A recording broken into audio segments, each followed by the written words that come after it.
ইতিহাসের জবানবন্দি। আজ জানবেন বাংলাদেশের ইতিহাসের একটি গুরুত্বপূর্ণ বই, অরক্ষিত স্বাধীনতাই পরাধীনতার শেষ পর্ব। সদ্য স্বাধীন বাংলাদেশে দেশের সম্পদ লুট করে নিয়ে যাওয়ায় ভারতীয় সেনাবাহিনীর বিরুদ্ধে প্রতিবাদ করার শাস্তিস্বরূপ প্রথম মুক্তিযোদ্ধা বাঙালি হিসেবে শেখ মুজিব দ্বারা যিনি কারাবন্দী হয়েছিলেন, তিনিই হচ্ছেন এই বইয়ের লেখক মেজর অবসরপ্রাপ্ত এম এ জলিল। পাকিস্তান থেকে পালিয়ে আসা এই বাঙালি সেনা অফিসার মুক্তিযুদ্ধে সাহসী ভূমিকা রাখলেও পরবর্তীতে শেখ মুজিবুর রহমানের দেশ পরিচালনা নীতি আর ভারতের নগ্ন হস্তক্ষেপে দেশের স্বাধীনতা একটি ভুল সিদ্ধান্ত ছিল তা তিনি মনে করতেন। অরক্ষিত স্বাধীনতাই পরাধীনতা বইটি পাঠ করছি আমি মাহমুদুল হাসান।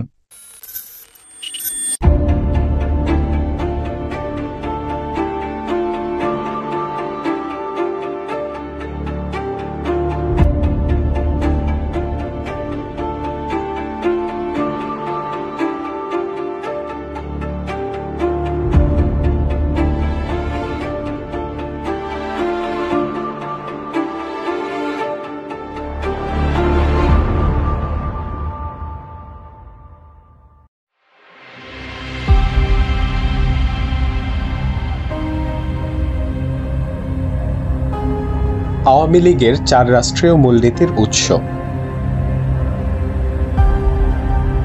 1970 সালের নির্বাচন অনুষ্ঠিত হলো 6 দফার ভিত্তিতে।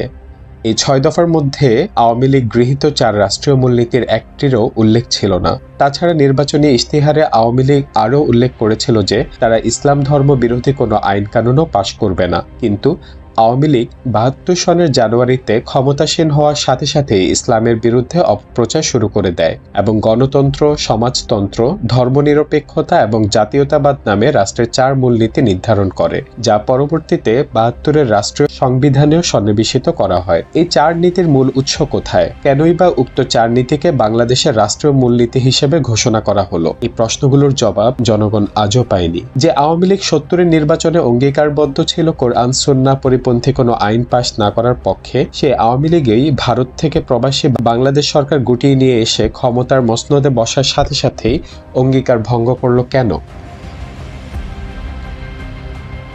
স্বেচ্ছাচারী পাকিস্তানি সেনাবাহিনীর বিরুদ্ধে মুক্তিযুদ্ধ করেও আওয়ামী লীগ নেতৃত্ব স্বেচ্ছাচার মুক্ত হতে পারল না। দেশের জনমতের কোনরূপ তোয়াক্কা না করেই রাষ্ট্রীয় মূলনীতির মতো গুরুত্বপূর্ণ বিষয়টি আওয়ামী লীগ নেতৃত্ব জনগণের উপর জবরদস্তিভাবেই চাপিয়ে দিল। আওয়ামী লীগ শাসনকালের বিশ্বাসঘাতকতার আনুষ্ঠানিক স্বাক্ষর এখান থেকেই শুরু। বিষয়টি খতিয়ে দেখতে গেলে 70-এর নির্বাচনের কথায় ফিরে যেতে হয়। 70-এর নির্বাচন ছিল পাকিস্তান কাঠামোর আওতায় অনুষ্ঠিত নির্বাচন। আওয়ামী লীগ নির্বাচিত সংসদ সদস্যরা জনগণের ম্যান্ডেট লাভ করেছিল পাকিস্তানের অধীনে, নতুন রাষ্ট্র বাংলাদেশের অধীনে নয়। সুতরাং 72-এর আওয়ামী লীগ কর্তৃক সংবিধান প্রধান নীতিগত দিক দিয়ে মোটেও বৈধ ছিল না। সমগ্র জনগণের স্বতঃস্ফূর্ত অংশগ্রহণের মধ্য দিয়ে মুক্তিযুদ্ধ সংগঠিত হয়। অমন একটি রক্তক্ষয়ী মুক্তিযুদ্ধের মধ্য দিয়ে জন্ম নেয় নতুন রাষ্ট্র বাংলাদেশ। এখানে আরো উল্লেখ্য যে 70-এর নির্বাচনে আওয়ামী লীগের সপক্ষে যারা ভোট প্রদান করেনি তারাও দেশমাতৃকার মুক্তির লড়াই শরিক হয়েছিল। মুক্তিযুদ্ধে শরিক হয়েছিল আওয়ামী লীগ বিরোধী অথবা আওয়ামী লীগ বহির্ভূত বিভিন্ন সামাজিক এবং রাজনৈতিক শক্তিসমূহ। এই অংশগ্রহণের মধ্য দিয়েই মুক্তিযুদ্ধ জাতীয় রূপ ধারণ করেছিল। কিন্তু যুদ্ধোত্তরকালে আওয়ামী লীগ চরম সংকীর্ণতার পরিচয় দেয় এবং মুক্তিযুদ্ধের জাতীয় রূপকে দলীয় রূপ প্রদানের জন্য বিভিন্নমুখী ষড়যন্ত্রের আশ্রয় নেয়, যার ফলে মুক্তিযুদ্ধে অংশগ্রহণকারী আওয়ামী লীগ বহির্ভূত সকল শক্তি হতোদ্যম হয়ে পড়ে এবং তারা তাদের নবতর আশা আকাঙ্ক্ষার বাস্তবায়ন করার সুযোগ থেকে প্রায় সম্পূর্ণভাবে বঞ্চিত হয়।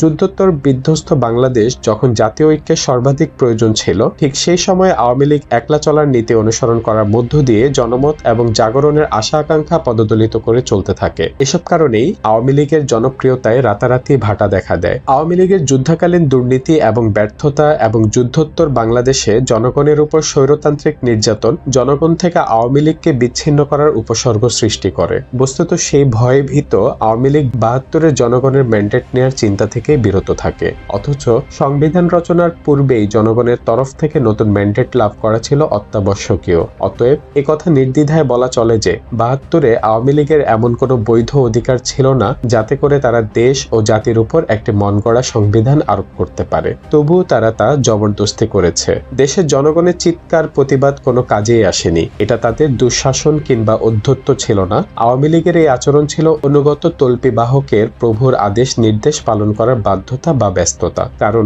একথা সার্বজন বিদিত যে বাংলাদেশের ৭২-এর সংবিধান প্রণেতা হচ্ছে স্বয়ং দিল্লির শাসক চক্র। ৭২-এর সংবিধানের উৎস তাই বাংলাদেশের জনগণ নয়, সম্প্রসারণবাদী এবং সাম্প্রদায়িক ভারতীয় শাসক চক্রই হচ্ছে মূল উৎস।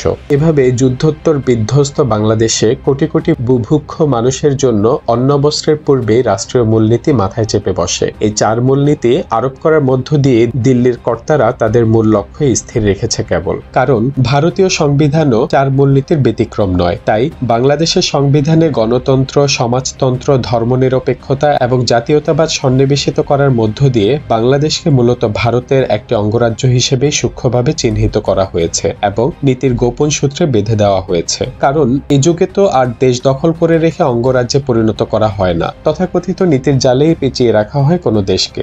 শক্তিশালী দেশসমূহ দুর্বল দেশ ও জাতিকে বিভিন্ন চুক্তি এবং শর্তে আবদ্ধ করে রাখে। বাংলাদেশের মুক্তিযুদ্ধে ভারতীয় সেনাবাহিনীর সক্রিয় অংশগ্রহণের উদ্দেশ্যই ছিল বাংলাদেশকে এমন কিছু দাসত্বমূলক চুক্তি এবং শর্তের মধ্যে বন্দী করে রাখা। ৭২-এর সংবিধান সেই সকল দাসত্বমূলক চুক্তির মধ্যে একটি এবং অন্যতম শর্ত। এবার তাহলে দেখা যাক ৭২-এর প্রণীত সংবিধানের ৪ মূলনীতি বাংলাদেশের বাস্তবতার সাথে কতখানি সঙ্গতিপূর্ণ।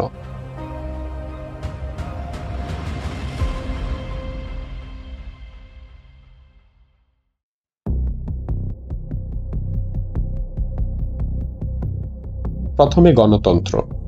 এখানে সংসদীয় গণতন্ত্রের কথাই বলা হয়েছে। পশ্চিমা ধাঁচের এই সংসদীয় গণতন্ত্র বাংলাদেশের বাস্তবতার মুখে কেবল অচলই নয়, স্বৈরতান্ত্রিকও বটে। সংসদীয় গণতন্ত্র পুঁজিবাদের রাজনৈতিক স্লোগান। এই সংসদীয় গণতন্ত্র পুঁজিবাদ প্রবর্তিত আমলাতান্ত্রিক প্রশাসনিক কাঠামোকে বহাল তবিয়তে টিকিয়ে রাখার মূলমন্ত্র। শোষণ জুলুম ভিত্তিক সমাজ কাঠামোই হচ্ছে পুঁজিবাদের ভিত্তি।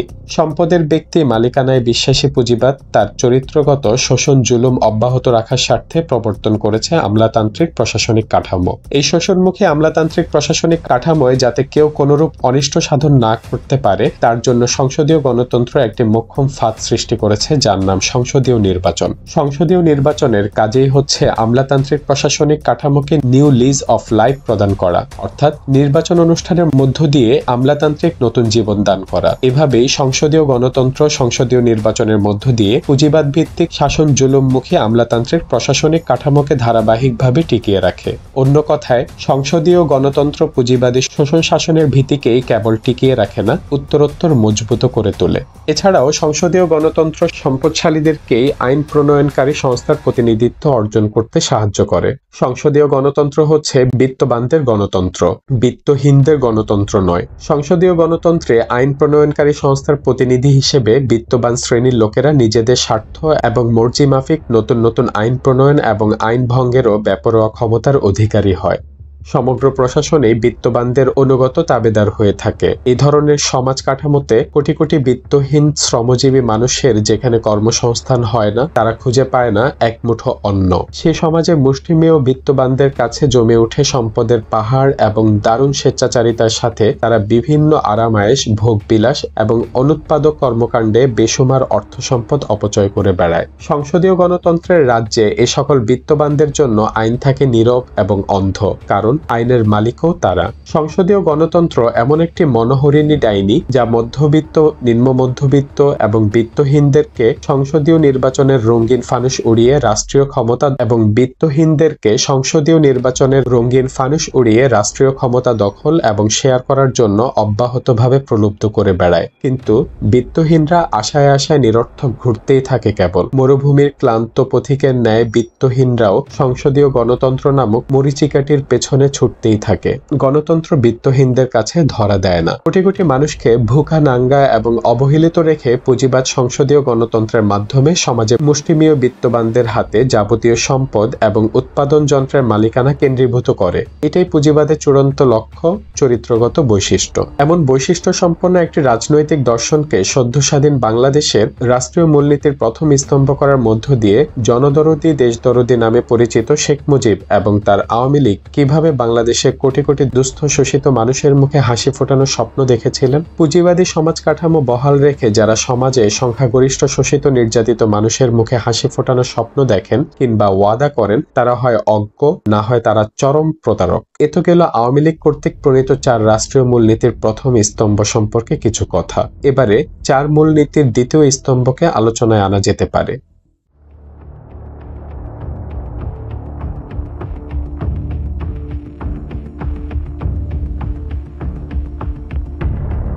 দ্বিতীয় স্তম্ভ হচ্ছে সমাজতন্ত্র।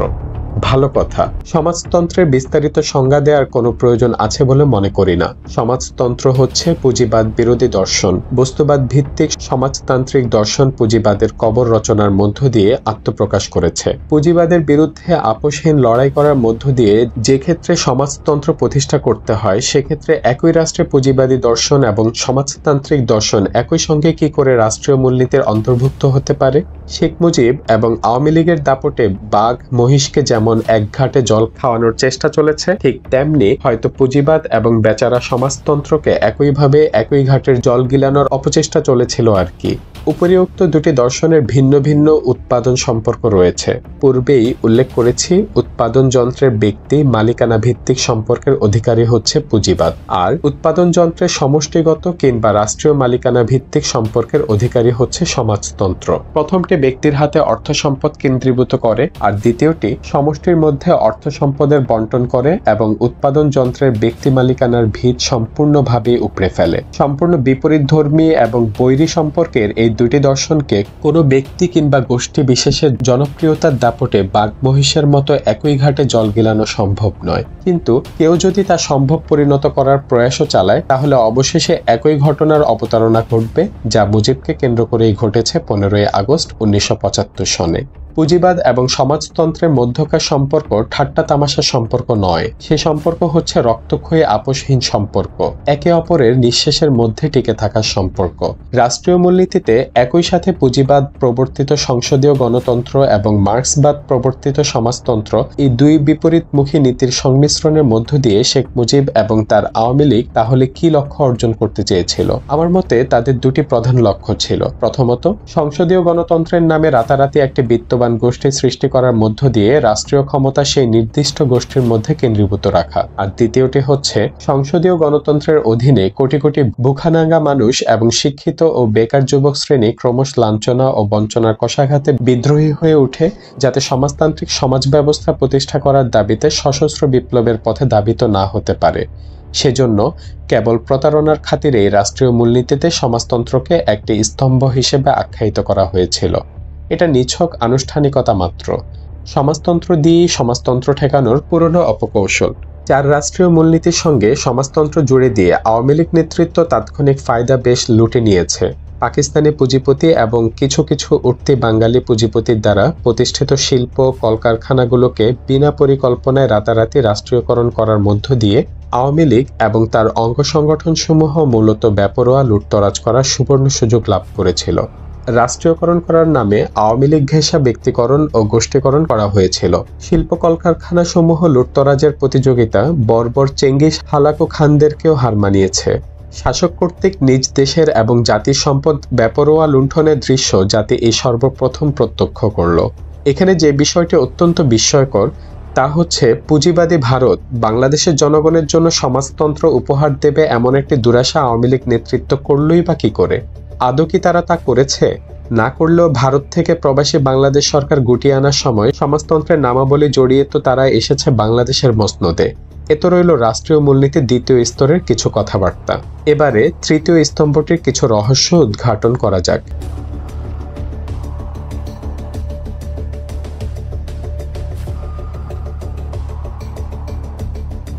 আওয়ামী লীগের 4 রাষ্ট্রীয় মূলনীতির তৃতীয় স্তম্ভ হচ্ছে ধর্মনিরপেক্ষতাবাদ। গভীর ধর্মীয় আবেগ অনুভূতি সম্পন্ন বাংলাদেশের জনগণের উপর ধর্মনিরপেক্ষতাবাদ আরোপ করার বিষয়টিকে মোটেও হালকা করে দেখার কোনোভাবেই অবকাশ নেই। প্রতিবেশী রাষ্ট্র ভারত বাংলাদেশের জনগণের গভীর ধর্মীয় আবেগ অনুভূতি সম্পর্কে সম্পূর্ণ ওয়াকিবহাল থাকা সত্ত্বেও বাংলাদেশের উপর ধর্মনিরপেক্ষতাবাদ চাপিয়ে দেওয়ার মতো এত বড় একটি ভুল পদক্ষেপ নিতে গেল কেন? নিতে গেল কোন সাহসে? ভারতেরই অনুগত তাবেদার আওয়ামী লীগ সরকারের মাথায় এত বড় একটা ভুলের বোঝা চাপিয়ে দিয়ে ভারত কি এভাবে আওয়ামী লীগেরই রাতারাতি ধ্বংস কামনা করেছিল? যদি উপরিউক্ত প্রশ্নের একটিও সঠিক না হয়ে থাকে, তাহলে বাংলাদেশের জনগণের উপর ধর্মনিরপেক্ষতাবাদ চাপিয়ে দেওয়ার অন্তরালে ভারতের আসল উদ্দেশ্য কি ছিল? বাংলাদেশের জনগণ কেবল ধর্মপ্রাণই নয়, এ মাটির শতকরা 90% অধিক জনগণ পবিত্র ইসলাম ধর্মের অনুসারী।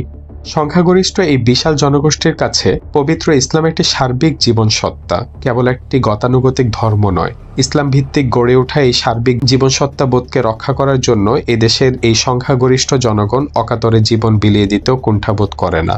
প্রতিবেশী ভারত এই ইতিহাস সম্পর্কে অজ্ঞ থাকার কোনো কারণ নেই।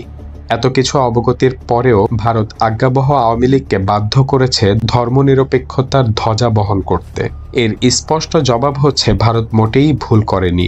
আওয়ামী লীগের উপর ধর্মনিরপেক্ষতা চাপিয়ে দিয়ে ভারত আওয়ামী লীগের সর্বনাশ কামনা করেনি। ভারতের হিসেবে বিন্দুমাত্র ভুল নেই। আধ্যাত্মিকতার দিক দিয়ে সমগ্র ভারতীয় উপমহাদেশে ভারতের প্রধান শত্রুকে ভারত চিহ্নিত করতে মোটেও ভুল করেনি।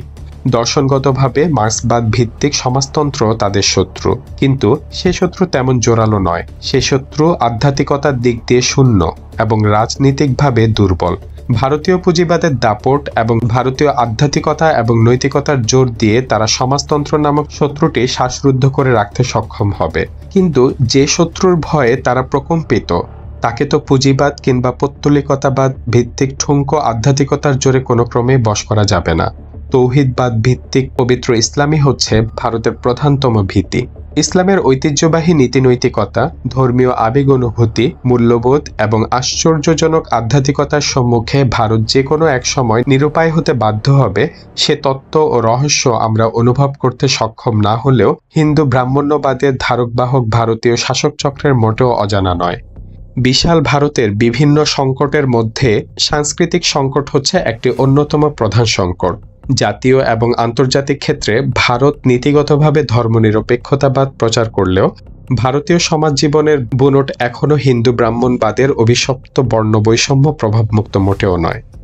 হিন্দু ধর্মের এই বর্ণবৈষম্য অথবা জাত ও শ্রেণীভেদের কারণেই প্রায়শই ভারতের বুকে যে উদ্গীরণ ঘটে তা আগ্নেয়গিরির লাভার চেয়েও ধ্বংসাত্মক। এ ধরনের উদ্গীরণ ভারতীয় জীবনের অর্থনৈতিক এবং সাংস্কৃতিক ছক তছনছ করে দেয়। ভারতের ৭৫ কোটি জনগণের সংখ্যাগরিষ্ঠ মানুষ হিন্দু ধর্মাবলম্বী হওয়া সত্ত্বেও ভারত হিন্দু ধর্মকে রাষ্ট্রীয় ধর্ম হিসেবে ঘোষণা না করে ধর্মনিরপেক্ষতাবাদ অবলম্বন করতে বাধ্য হলো কেন? কারণটা সহজ।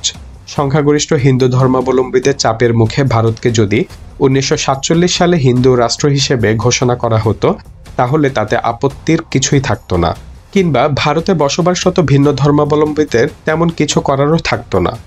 সংখ্যাগরিষ্ঠ হিন্দু সমাজ তাতে বরং খুশি হতো, কিন্তু তা করা হয়নি কেবল আন্তর্জাতিক সম্পর্কে ভারসাম্য রক্ষা করার জন্য। কারণ ভারতকে হিন্দু রাষ্ট্র হিসেবে ঘোষণা করা হলে ভারতের জন্য আন্তর্জাতিক সম্পর্ক রক্ষা এবং উন্নয়নের ক্ষেত্রে জটিল সমস্যা দেখা দিতে পারত। ভারতের বাইরে কোনো হিন্দু রাষ্ট্র নেই, তাই আন্তর্জাতিক ক্ষেত্রে বন্ধু হিসেবে সহজে কাউকে নীতিগতভাবে পেত না। দ্বিতীয়ত, ভারত হিন্দু রাষ্ট্র হিসেবে ঘোষিত হলে ভারতের অভ্যন্তরীণ সাংস্কৃতিক সংকট তীব্রভাবে বৃদ্ধি পাওয়ার সম্ভাবনা থাকত এবং সে কারণেই ভারত জাতীয়ভাবে থাকত বিধ্বস্ত এবং আন্তর্জাতিক ক্ষেত্রে হয়ে পড়ত বন্ধুহীন। এই দ্বিমুখী সংকট উত্তরণের লক্ষ্যে ভারত সংখ্যাগরিষ্ঠ হিন্দু সমাজকে নাকচ করেও ধর্মনিরপেক্ষতাবাদকে রাষ্ট্রীয় নীতি হিসেবে ঘোষণা করতে বাধ্য থেকেছে। ভারতীয় শাসকচক্র এই কথা ভালো করেই জানে যে হিন্দু ব্রাহ্মণবাদের জাত শ্রেণীভেদের বিষবাষ্প কেবল তথাকথিত ধর্মনিরপেক্ষতাবাদ ঘোষণার প্রলাপ দিয়ে মুছে ফেলা যাবে না। তবুও তো বাহ্যত চক্ষুজ্জা থেকে কিছুটা হলেও নিস্তার পাওয়া গেল। দেশের অভ্যন্তরে হিন্দু ধর্মের জাত শ্রেণীভেদের অনলে দেশ ও জাতি ঝুলতে থাক। আন্তর্জাতিক ক্ষেত্রে ধর্মনিরপেক্ষতাবাদের আনুষ্ঠানিক লেবাস দিয়ে বন্ধু সন্তানে তো কোনো বেগ পেতে হবে না। ভারতের ধর্মনিরপেক্ষ হওয়ার মূল ব্যাপারটাই এখানে। তবে ধর্মনিরপেক্ষতার আড়ালে ভারত যে একটি সাম্প্রদায়িক হিন্দু রাষ্ট্র, এ সত্য আজ বিশ্বে কার না জানা। এই হিন্দু ভারত হিন্দু ধর্মের জাত শ্রেণীভেদের বিপরীতে ইসলামী সাম্যবাদকে জমের মতোই ভয় পায়। ভয় তো পাওয়ারই কথা, কারণ জাত শ্রেণীভেদের কঠিন অভিশাপের বিরুদ্ধে নির্যাতিত মানুষ বিদ্রোহ যে একদিন করবেই তা ধ্রুব সত্য, এবং ইসলামের সাম্যবাদী নীতি ভারতের নির্যাতিত মানব গোষ্ঠীকে আকস্মিকভাবে ইসলামের পতাকা তলে সমবেত করতে পারে। বাংলাদেশের 11 কোটি জনগোষ্ঠীর মধ্যে 10 কোটি হচ্ছে ইসলাম ধর্মের অনুসারী। তাছাড়া বাংলাদেশে বিস্ময়কর শান্তিপূর্ণ সহাবস্থানের দৃষ্টান্ত বিদ্যমান। বাংলাদেশের মাটিতে সাম্প্রদায়িকতা নেই বলেই অন্যান্য ধর্মাবলম্বীরা কখনোই নির্যাতিত কিংবা সামাজিকভাবে সংকটাপন্ন হচ্ছে না। তেমন একটা কিছু হলেও না হয় আধিপত্যবাদী ভারতীয় চক্র বাংলাদেশের উপর সরাসরি কর্তৃত্ব প্রতিষ্ঠা করার একটা সুযোগ লাভ করত। তেমন তো কোনো সুযোগ নেই, কিন্তু বাংলাদেশের উপর ভারতের কর্তৃত্ব কোনো না কোনো উপায়ে তো প্রতিষ্ঠা করতে হবেই। বাংলাদেশের উপরে সাংস্কৃতিক এবং অর্থনৈতিক কর্তৃত্ব প্রতিষ্ঠা করতে সক্ষম হলে সামরিক কর্তৃত্ব স্থাপনের তেমন কোনো প্রয়োজন পড়বে না। সাংস্কৃতিক এবং অর্থনৈতিক কর্তৃত্ব প্রতিষ্ঠা করার মধ্য দিয়ে ভারতের রাজনৈতিক কর্তৃত্ব বাংলাদেশের উপর অটোমেটিক প্রতিষ্ঠা লাভ করে যাবে। বাংলাদেশের মূল সংস্কৃতি হচ্ছে ইসলাম ভিত্তিক, কারণ ইসলামই হচ্ছে শতকরা 90% জনগণের ধর্ম, এবং এই ধর্মকে কেন্দ্র করে গড়ে উঠেছে বাংলাদেশের মানুষের সাংস্কৃতিক জীবন। তাই ইসলাম ধর্মের গভীর আবেগ অনুভূতির শিকড় থেকে সংখ্যাগরিষ্ঠ মুসলিম জনগণকে বিচ্ছিন্ন করতে হলে প্রয়োজন এমন একটি দর্শন যা মানুষকে ইসলাম ধর্মের কঠিন অনুশাসন মেনে চলার পথে নিরুৎসাহিত করে তুলবে। অপরদিকে তরুণ যুবক শ্রেণীকে প্রলুব্ধ করবে এক বাঁধনহারা জীবনযাপনের ফাঁদে পা দিতে। ধীরে ধীরে ধর্মীয় অনুশাসনের অনুপস্থিতি তরুণ যুবক শ্রেণীকে বেপরোয়া আরাম আয়েশ ভোগপূর্ণ উচ্ছৃঙ্খল জীবন পদ্ধতির দিকে ঠেলে দিলেই তারা হয়ে পড়বে শিকড়হীন পরগাছার মতন। তাদের আবেগ অনুভূতি সমাজের গভীরে প্রথিত থাকবে না বলেই তারা হবে ভাসমান উচ্ছৃঙ্খল জনগোষ্ঠী। তখন তারা আর ইসলামের ঐতিহ্য গর্ববোধ করবে না এবং ধর্মনিরপেক্ষতাবাদের জোয়ারে গা ভাসিয়ে দিয়ে চলতে অভ্যস্ত হয়ে পড়বে। কারণ তথাকথিত ধর্মনিরপেক্ষতাবাদ তরুণ যুবকদেরকে ধর্মের প্রতি ভীত শ্রদ্ধ করে তোলে এবং ধর্মীয় অনুভূতি একেবারেই মিটিয়ে দেয়।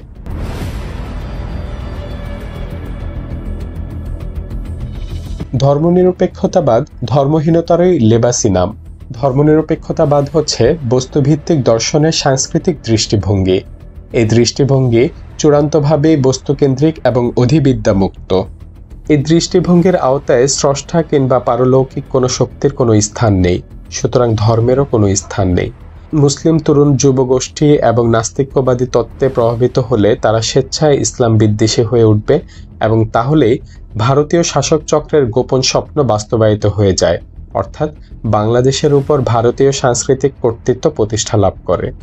ধর্মনিরপেক্ষতাবাদই হচ্ছে ইসলামের বিরুদ্ধে একটি সুকৌশল ঠান্ডা যুদ্ধ। ভারত তাই বাংলাদেশের রাষ্ট্রীয় মূলনীতিতে ধর্মনিরপেক্ষতাবাদ জুড়ে দিয়ে মোটেও ভুল করেনি, অথবা নিছক লক্ষ্যহীনভাবে ধর্মনিরপেক্ষতাবাদ জুড়ে দেয়নি। এ তো গেল বাংলাদেশের রাষ্ট্রীয় 4 মূলনীতির তৃতীয় স্তম্ভ সম্পর্কে সংক্ষিপ্ত আলোচনা।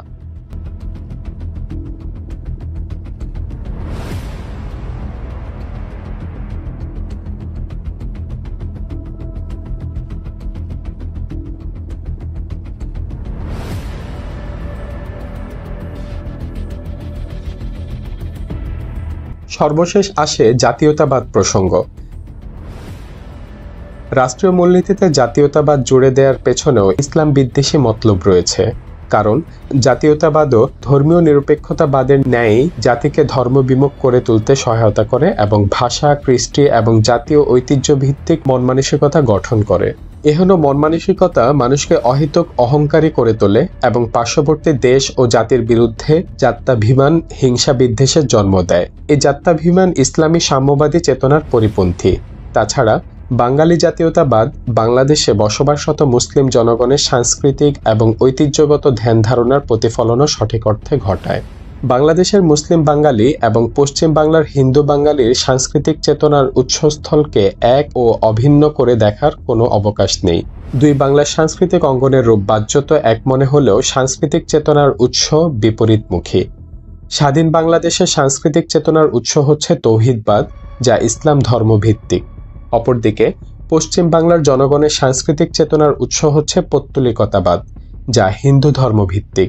সুতরাং বাঙালি জাতীয়তাবাদ পশ্চিম বাংলার বাঙালি ভাই বোনদেরকে যতটা অনুপ্রাণিত করবে, বাংলাদেশের মুসলিম বাঙালিকে ততটা অনুপ্রাণিত করবে না, কারণ বাঙালি জাতীয়তাবাদের সাংস্কৃতিক চেতনায় পৌত্তলিকতাবাদের প্রভাব অধিক।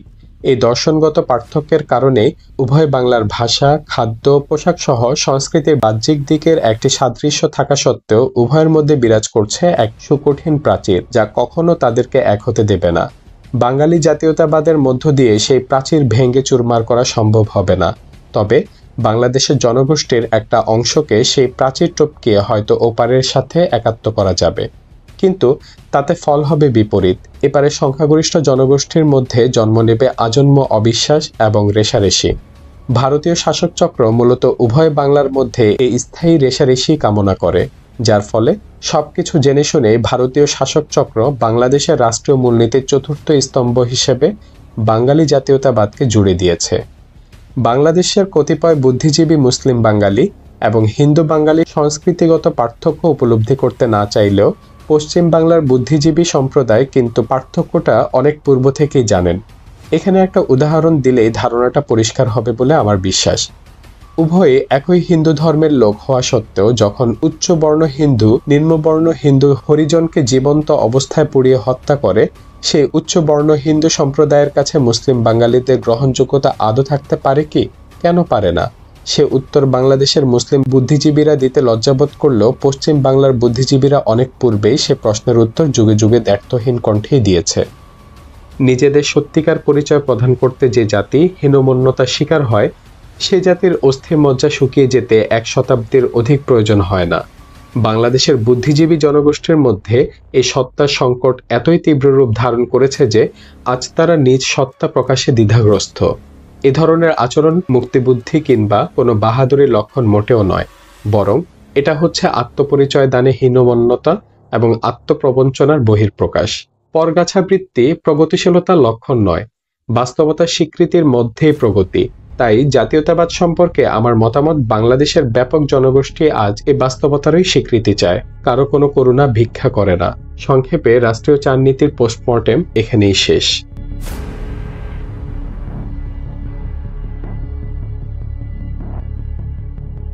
আওয়ামী লীগ কর্তৃক প্রণীত বাংলাদেশের ৭২ সংবিধানকে যারা দেশ ও জাতির জন্য পবিত্র আমানত বলে মনে করেন, তাদের কাছে একজন মুক্তিযোদ্ধা হিসেবে আমার সবিনয় আশ্বাসবাণী, দেশ ও জাতির জন্য আপনারা ব্রাহ্মণ্যবাদী ভারতীয় শাসক চক্রের তরফ থেকে যে সকল পবিত্র আমানত 1971 সন থেকে বহন করে নিয়ে এসেছেন, তার মালিকানা নিয়ে আপনাদের সাথে বাংলাদেশের তৌহিদি জনগণের কোনো দিনই প্রতিযোগিতা হবে না।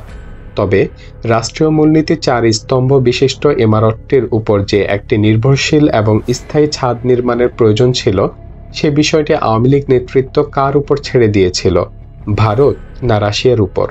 জনমত এই বিষয়ে বিভ্রান্ত। ছাদহীন স্তম্ভের উপরে আধিপত্য বিস্তারের উন্মাদ শক্তি মাত্রই ছাদ বিছাতে আগ্রহী থাকবে। এটাই তো স্বাভাবিক, হলোও তাই, হচ্ছেও তাই এবং হবেও তাই। আর তাই তো কখনো ভারত, কখনো রাশিয়া এবং কখনো আমেরিকার ইচ্ছামাফিক লীলাখেলা চলছে আমাদের 4টি স্তম্ভের অভ্যন্তরে। একটি রক্তক্ষয়ী মুক্তিযুদ্ধের মধ্য দিয়ে আমরা অবুঝের মতো কেবল 4টি স্তম্ভই ধার করলাম, নিরাপদ একটি বাসগৃহ তৈরি করার প্রস্তুতি নিলাম না। দেশের কোটি কোটি নির্যাতিত মানুষ এবং তৌহিদি জনগণ আজ সেই নিরাপদ একটি বাসগৃহই কামনা করে, বিদেশি প্রভুদের কাছ থেকে পাওয়া স্তম্ভ বিশিষ্ট ইমারত নয়।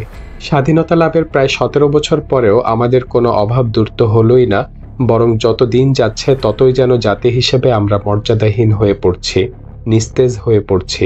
বুকভরা আশা স্বপ্ন আজ রূপান্তরিত হয়েছে গ্লানি ও হতাশায়। সম্মান, জাতীয়তাবোধ, মর্যাদাবোধ, সামাজিক ও মানসিক মূল্যবোধ, এই সব কিছুই যেন বিধ্বস্ত। এক কথায় বিবেক আজ বিভ্রান্ত। সুবিধাবাদ এবং অযোগ্যতার মহড়ায় গোটা জাতি আজ নীরব, নিশ্চল, অসহায় জিম্মি।